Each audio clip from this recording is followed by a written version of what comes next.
Hey everyone, I just wanted to give you a little bit of a primer as you're jumping into this theory we call utilitarianism.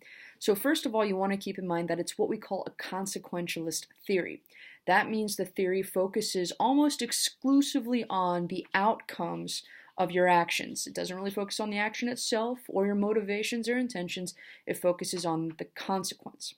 Now, that being said, the term consequentialism refers to any theory that deals with consequences as being the primary ethical justification for any action. So, we're going to be looking specifically at the theory of utilitarianism, okay? Now, within utilitarianism, there are a couple of principles that you're going to want to pay attention to in the reading, the most important being the principle of utility, and another important distinction being the difference between act utilitarianism, also referred to as classic act utilitarianism, and rule utilitarianism. So those are some important things you want to pay attention to.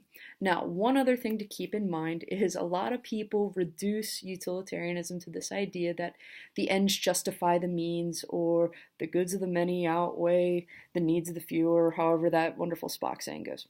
Anyway, I'm not a big Star Trek person here. So, sometimes that can be the case, where we do look at what is most beneficial to the majority, and then we run the risk of marginalizing smaller groups of people or smaller populations.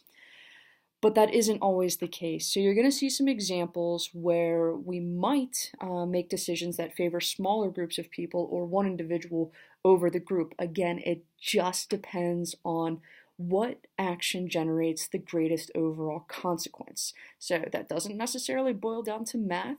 That is, maybe 5 people are helped versus 1 person. It has to do with the severity of the consequences. So keep that in mind as you're reading. I hope these little tips are helpful for you as you start your foray into utilitarianism. Have fun.